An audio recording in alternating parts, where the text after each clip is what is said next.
I'm Sori. That's Booby. And Vita and Chip. Where the hell is Chip? Chip's gone. You failed him. You bumped him. You must have bumped him. Because I wasn't here for the last one. Anyway, and here's Booby and Culpy. You know what's funny is when people... It's right here. When people get all emotional because we introduce one of the characters, they're like, why are you introducing inanimate characters in your thing? It's so hilarious. Like, they get so angry. I know. It's so funny to me. It's like, what is your problem, bruh? Relax. It makes you wonder if, like, did people get upset that Mr. Rogers was singing that little tune about the neighborhood before the show started? But they just weren't able, they had no forum to be able to express their disdain? Well, then they say things like, stop saying it. Yeah. As if I would say, you know what? Somebody in the comments section So-and-so who I've never met in my life told me I should stop. So, babe, somebody bought 3 of those Trees Grow Back shirts. 3 of them already have sold? That's funny. Forgive them. Well, you know what? We need to put, do you remember which fireside that discussion happened in? What discussion? Where the Trees Grow Back thing came. Because that should be in the description so people are like, they can actually go and it'll be like time-stamped, you know what I mean? So that way they can know. Because it's kind of an inside joke if you haven't seen it. Like, they don't know what that's all about. But if they go and watch that part of the show, they'll be like, oh. It might be the most popular shirt. So, anyway, if you want one, check it out. I love my Middle America hoodie. Sori's never on brand, so you never see any of her stuff. So hopefully, I'm getting a mug. Hopefully, my stuff now will start because everybody's walking around on the whole planet rocking your stuff. So yeah. Finally, the black man gets some attention. Yeah, but you have to admit, it feels weird to have your own face on yourself, right? It's very strange. It is. I wanted to wear my hoodie today. I know, but then at the appointment. But I couldn't do it. I told you. That's what happens to me. Weird. It does. Sometimes I land out with my Sori shirt on, and I feel like this. Yeah, but people. It looks vain. Well, it's camouflaged enough to where they won't know it's you. You think so? Like the guy didn't know it was you. Well, yeah, the guy that was printing the T-shirts. But it's like this the girl on the shirt. This is obviously me. Right. So. Yeah. But it's a badass hoodie, man. I'll tell you what. That's right. Well, I feel like that people that know me from my past will see it. They'll know it's you, yeah. And they'll be like, that's her on her own shirt. Yeah. It's like that You're So Vain song. You probably think this song is about you. Probably think the shirt is about Speaking of which, this shirt is about Alexander the Great. It's not this shirt. He means this song. Oh yeah, this song's about Alexander the Great. It's from the beloved Iron Maiden. Yeah, the Almighty Alexander the Great. Is he the one that was like conquering everything, and then when he got done, he was like crying because there's nothing left to conquer? Yeah. He was one of the greatest jihadists of all time. So, Alexander the Great. Do you think you have the capability of feeling that way? I can't picture you crying about it, but I could picture you being depressed about it. I'd just come up with something else. You'd figure out some other way to come. Yeah, I'd like get into a relationship and try to figure out a woman. Oh, is that why we're in this? War is very easy for me to understand. But women, forget it. All right. There's our subliminal cry for help for the day. And let's go. And...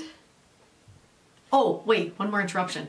Don't forget to check out My Sori Life because we're going to do the gender reveal on that. Oh, yeah. That'll be coming up in a few days. That's right. We found out today what the baby is, so we know something you don't know.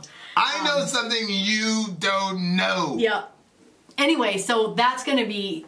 we're going to record the kids' responses on Saturday, so... the video will be out, I don't know, Saturday or Sunday, so. My Sori Life. Anyway, go.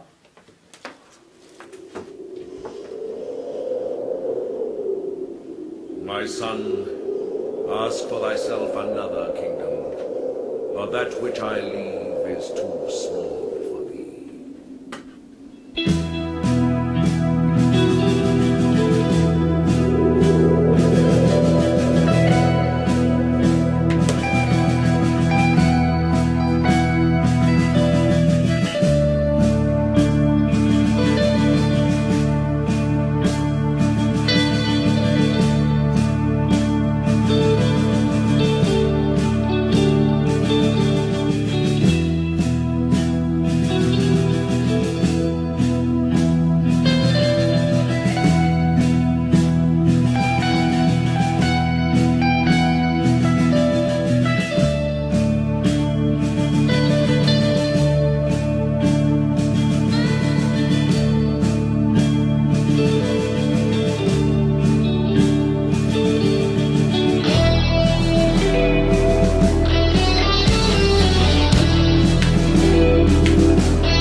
Good job. Doesn't like Iron Maiden? Good job. If you don't like Iron Maiden, get off the channel. You're an idiot.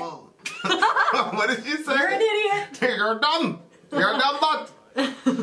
You're a dumb butt. There was this movie that we used to watch. I don't even know, like, if you would even ever watch it with me. But it was called Gone Fishing. And, like, do you know who Joe Pesci is? Mm-hmm. Well, it's got Joe Pesci and, like, this tall black guy. The Home Alone guy? Yeah. And they go on this fishing trip together, and, like, everything goes wrong for them on the trip. And, like, there's, like, one part where they're, like, pushing their boat down the road, and, like, these teenagers drive by, and they're like, hey, you dorks! At them. And so, like, it reminded me of, like, this part, like, where we're like, you idiot! Hey, you dorks! You don't like Iron Maiden! You idiot dumb butts! This was a really cool song. I really liked how they really made Alexander the Great seem very great. Yeah. But then it was like, it was contrasted by, like, they end it with, he died of a fever in Babylon. Yeah. Like, that's See ya. it. Yeah.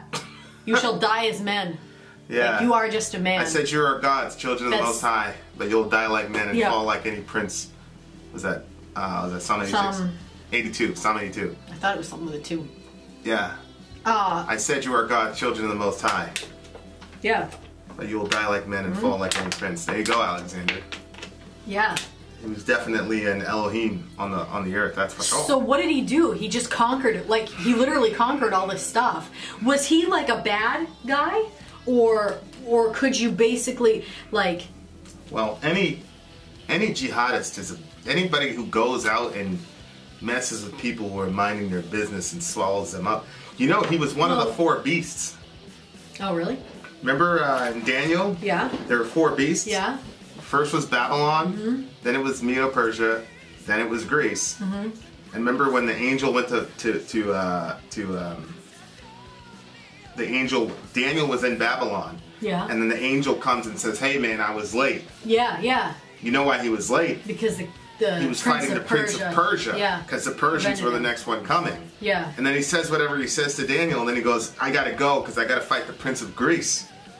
Because the Greeks were coming after the Persians. That's why a lot of skeptical scholars say that Daniel was written ex eventu.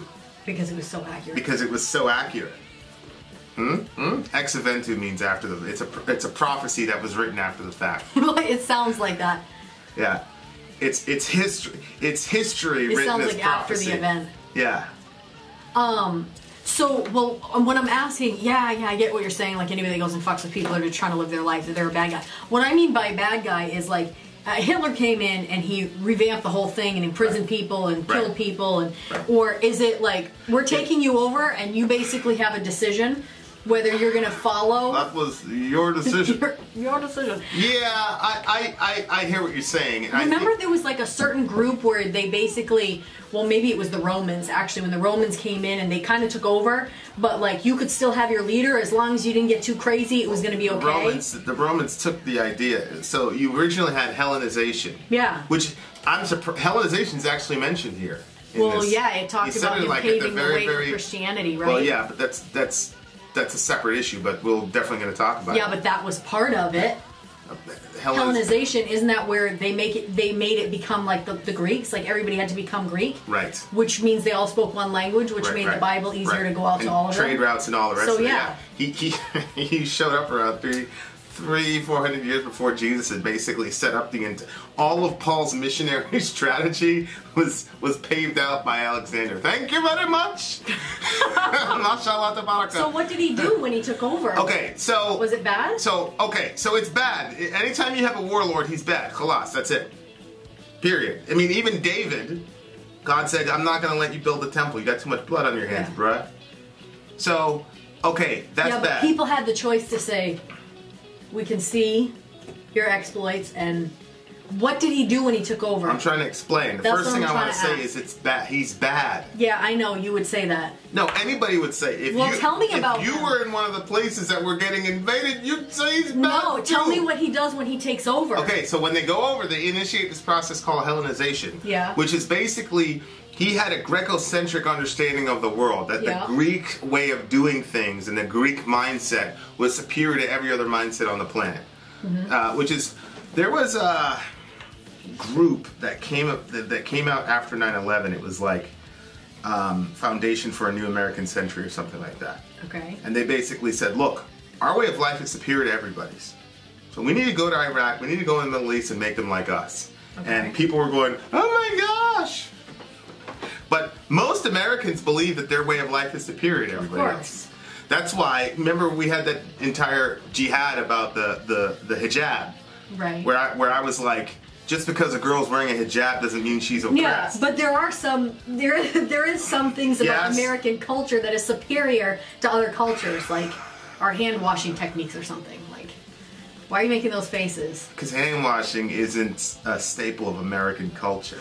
What is it a staple of? Matter of fact, the Jews had that for thousands of years before the Americans did. No, so all those people were dying because they weren't washing their hands with soap. First of all, Muhammad was somebody actually said, astaghfirullah, I don't mean any disrespect, but I'm just trying to prove a point here. Somebody actually said that they analyzed Muhammad, and that they said that he had obsessive compulsive disorder because he was so crazy about being clean and washing and things like that. So, sorry, the Jews and the Muslims had washing down to a science. Like, you can't even, it's a ritual in Islam. No, I know, but honey, if you're just rinsing with water and you're going from patient to patient, you're still going to pass. Muhammad was brushing his teeth, and he was he using soap? He was brushing his teeth. Well, soap on his hands. There was no Walmart in okay, well, that's what I'm saying. But in America, we have Walmart, we have soap. That's ridiculous. What is ridiculous? Europeans were not the cleanest folk on the planet. No, I know they weren't. I mean, but I've heard. My point, but I don't know if you're playing a role or whatever, but that's an example, is Americans generally believe that their way of life, like when we were going down to liberate Iraq, and then they were all voting and everybody was crying, oh my God, the Iraqis get to vote. Yeah. But then when they vote in somebody we don't like, when they vote in, you know, what was it? The Muslims, we messed with the Egyptians during the Arab Spring, and then what did they do? They promptly elected somebody from the Muslim Brotherhood. Then we're like, oh, then democracy is bad. So anyway, yeah, I'm pretty sure it was Foundation for a New American Century. Anyway, so what would happen in Hellenization was they would go into a place, and then it was like, you need to learn Greek. Then you take the best people, the brightest minds there, you teach them Greek, you teach them Greek philosophy, you teach them all that stuff, and you basically get them to adopt Greek culture and to adopt the Greek mindset and Greek philosophy, so that when you left, it looked like Greece after it was all. That's called Hellenization. Yeah. And so what that did was, around Asia Minor and all, and Macedonia and all those places, you had this sort of singular language. That's why I was talking to an atheist buddy yesterday, and he was like, the New Testament was written by a bunch of desert-dwelling blah, blah, blah. I said, bruh, the average Joe on the streets of the New Testament knew about 3 languages. Right. He knew Hebrew, Aramaic, and Greek. Yeah. Which is why Jesus could carry on a conversation with Pontius Pilate. He's written please, you need Rosetta Stone, you need Google Translate to translate Spanish, which is basically next door neighbors with English. And then you want to say that these people are these ignorant, you know, it's the arrogance of modern people is hilarious to me. Yeah. What modern people don't realize is that we're actually less intelligent than these people. We just have the accumulated wisdom that they had. They didn't have Google and things like that to rely on, so they actually had to read and master things. Yeah. Put it into their own minds. Yeah. Like these people, it's hilarious. But anyway, not all atheists, just a certain group of people who don't know the historical milieu in which the New Testament was written. So yeah. So it did pave the way for Christianity. Because then what ended up happening was the Jews, Hellenization affected the Jews. And so what happened is that they got away from their roots, their Hebrew roots and their Aramaic. Well, by that time they're already speaking Aramaic. They got away from their Hebrew roots and their culture and the way things were. And then what happened is, this song doesn't mention, of course, but when he died, when Alexander died, his kingdom got dispersed among his 4 generals, because there was none of them that were strong enough to be able to do it himself. One of those generals was Antiochus. Epiphanies? Yeah. Oh, really? Yeah. So Antiochus Epiphanes. So he was one of those guys, and he was kind of like that dude that in school that it hit you, and then you went to go get him, and then he'd hide behind all the big guys, all the gangsters. There was this one little kid, this little fat kid in school, and he started hanging out with the Crips. Yeah. And he started claiming Crips.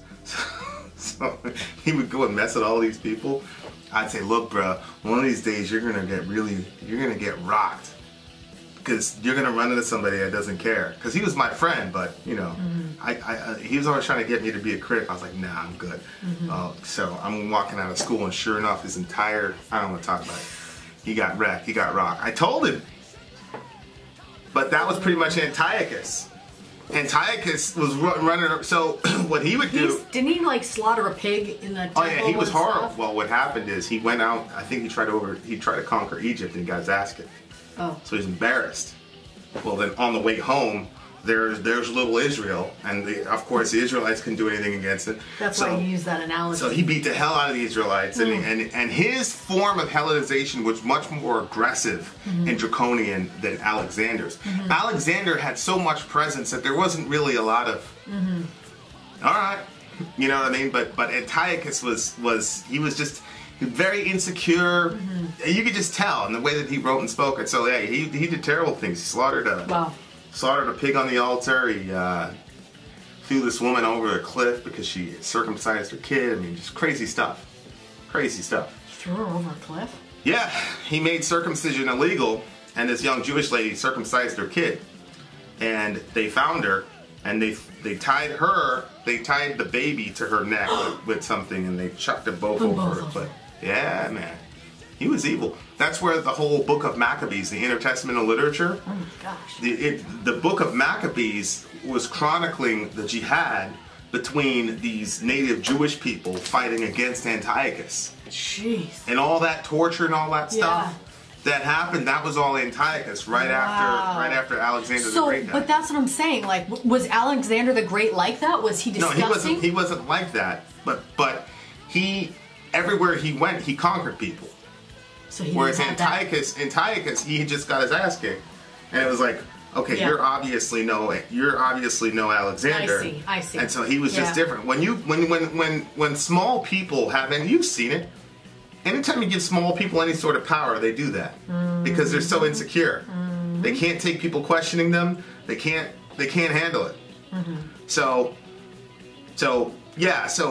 this doesn't mention Antiochus, but obviously I'm talking about Antiochus because it's closer to, what affected our religion, right? Yeah. But yeah, he did pave the way for Christianity for sure. Yeah. Like if you really look at history, it's very hard not to go, wait a minute. Seems very, very purposeful. Because then what happened was, here's a crazy thing that happened. So you had Jews who only spoke, Hebrew, Aramaic, but then they got Hellenized.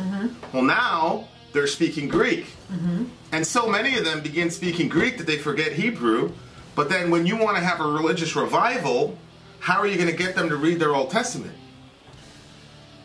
You make it Greek? You make it Greek, which is called the Septuagint. Right. So the majority of the times in the New Testament, when they're quoting the Old Testament, 88% of the time they're quoting from the Greek version of the Old Testament. Well, guess who else spoke Greek? All the non-Jewish people that came into the church. So the Romans spoke Greek. The Romans spoke Greek. That's wild. So I mean, that's the So they didn't have a hatred for the Greek language? Like when I went to Latvia, if you spoke Russian, like they were very angry at the Russians for what the Russians did to them. So like they didn't even want to hear that. They wanted to strip that dialect completely from their heritage. But the Russians hadn't completely conquered the entire planet, known world. That's the difference. Right. It wasn't like your next door neighbor could speak his own language. I mean, if you were in Asia Minor, if you were in any sort of Mediterranean, Macedonian area, you were speaking Greek, khalas, that's it. Well, I guess they must have seen a higher purpose in it too. You know what I mean? Like because the message that they were getting taught at that time, and the mission that the church was on, that this was going to be a widespread religion. The Christians saw that. Yeah, that's what I'm saying. Like maybe you know how there's times where you've been like churches will split over the color of a carpet or something stupid thing like that, and then you said like if these people are being taught a higher way, then they're going to know that if you squabble about the carpet, like I'm not going to hear you as the leader of the, you know what I'm saying? So what they were being taught and understanding that this religion was supposed to be a global thing, then they might have been like not like resentful of the fact that it was done in Greek, like the quoting it and stuff like that. Well, yeah, I don't. The Christians, well, nobody had a problem with that. Nobody was resisting that. It was basically like, look, all of us speak Greek. We need an Old Testament in Greek. Yeah. These guys are not as fluent in Hebrew as they are in Greek.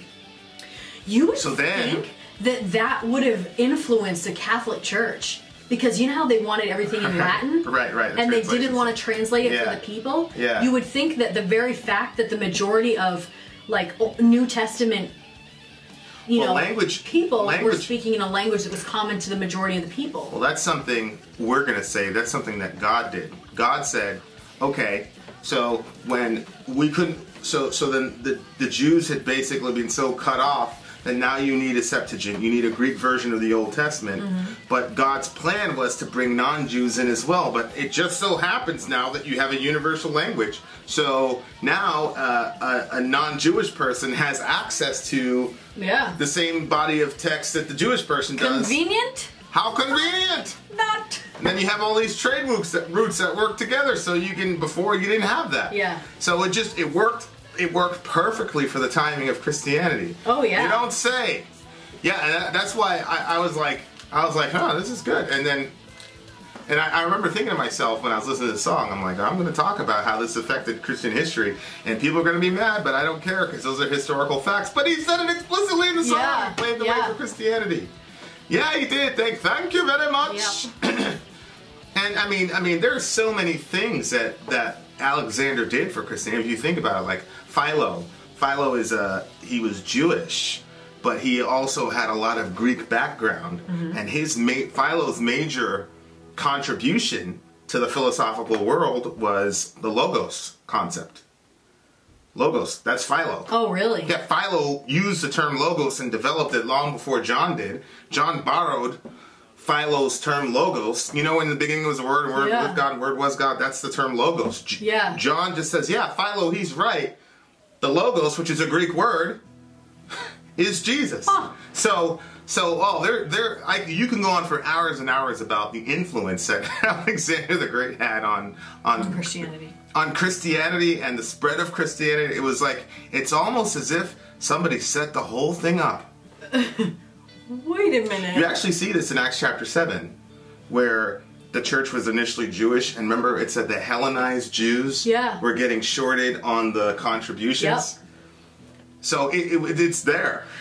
That's one of the reasons why you just know that this is a historical document. So what happened is the church got together and they widows, right? They took a collection for the widows, and then they would redistribute it to the widows, right?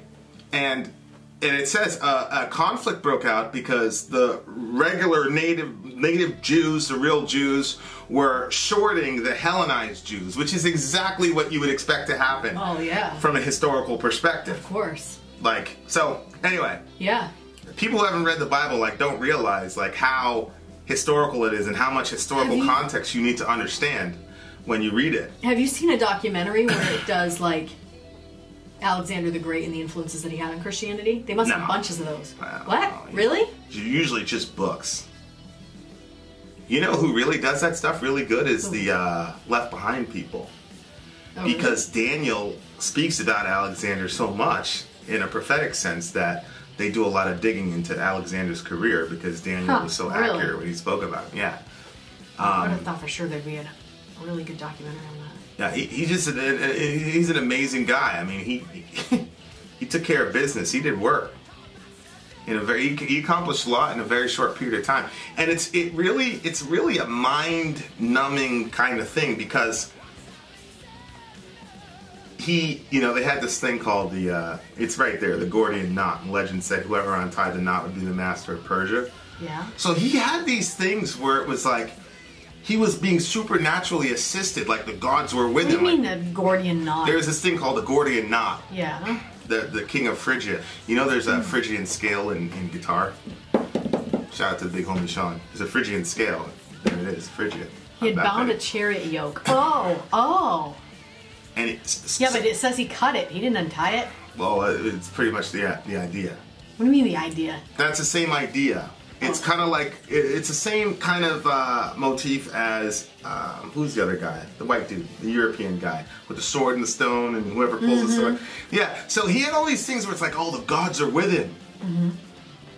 And if you read some of the stuff he said, it was like, he'd say, it was clear the gods were with me. And he's right. And he started at 19. He's right, the gods were with, Allah was with him. Yeah. Just not for his own... Not in the way that he understood it. Just happened to fit the purpose. Yeah, like he wasn't going around saying, okay, I'm spreading Christianity. Right.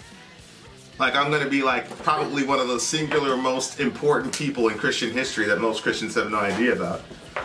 He wasn't thinking that. Right. But, you know, God was absolutely with this guy. Remember we did that thing with the other one with Darius II? We did that whole thing with the... Oh, yeah. That was like one of your favorite ones. It's the same... And I told you, like, the same thing happened with Alexander, but I never did that lesson on that. Yeah, it's the same thing. That one was fun. Yeah. It's the exact same thing. Is that God used these guys, and then basically God's like, all right, well, you're done. Fever. Wow. How old was he when he died? 32, 33, something like that. He didn't hit his 40s. Jonathan Edwards says, man thinks he is so mighty, and yet you can be undone by a spider. Yeah. It's like, here he is overcoming all these things, and he dies of a fever that probably now our kids get, you know, and take a Tylenol and get over it. You know what I mean? Like, but you're undone by a fever. Allahu Akbar. You know, there's a theory that Dul al-Qarnayn, for all my Muslim friends, Dul al-Qarnayn in the Quran was Alexander the Great. There's a theory, or that is? It's a theory. I'm not going to say that it is. I've heard a lot of Muslim scholars say definitively that it's Alexander the Great. Yeah. But I'm just going to go ahead and say it's a theory. Why? Because they were saying he was a Muslim, and Alexander the Great was a pagan. So I don't want to. Do people ever say that Alexander the Great was a Christian? No. That's never been said. No. How he was an obvious pagan. I don't know much about his story. That's why I'm saying that, you know, because I love my Muslim friends, but I see. If the Quran, that's what I'm saying. Like, if the Quran said that he was a Muslim, that would be bad for the Quran. That's why I'm saying there's a theory. I see. Okay. All right. Well, I could talk about this thing for hours. I can't believe this. This is one of those things, again, like when you homeschool, you could say, okay, first of all, learn this song on the instrument, and then tell me what he's saying. Tell me what this means, because this guy, honestly, in my top 10, Alexander's probably number 4 in historical import. Really? Yeah. Was he white? I put him above Julius Caesar. Really? Yeah. Was he white? Because Caesar, no, he wasn't white. Sorry. I believe that all the pictures I've ever seen of him, he was white. Have you ever seen pictures of him when he was white? Yeah, Farrakhan has a bunch of pictures of Alexander the Great. I'm pretty sure all the pictures. I've never seen him any other color. Hey, babe, look. What? Near to the east. Yeah. Well, I know. Like, when I was listening to this, I was like, wait. He's a black man. No. Huh? This is like Adam and Eve. Huh? They're always really white. This is a movie with Colin Farrell. Yeah. Okay. Yeah, and then they had the Darius up there too. They had Darius, the other guy that he was fighting. Yep. Yeah, they had Darius as a lily white man. Medo-Persian Darius. All right. He looks very white. Look at him. Look at all these pictures. Yeah. Okay. Let's go. What do you rate the song? A 10. Yeah, this is a 10 for sure. Easy 10. For sure. This was a real history lesson. Yeah. It was a real history lesson, but it wasn't corny. Or boring. I like those. Vin out. Sorry, out. Gone.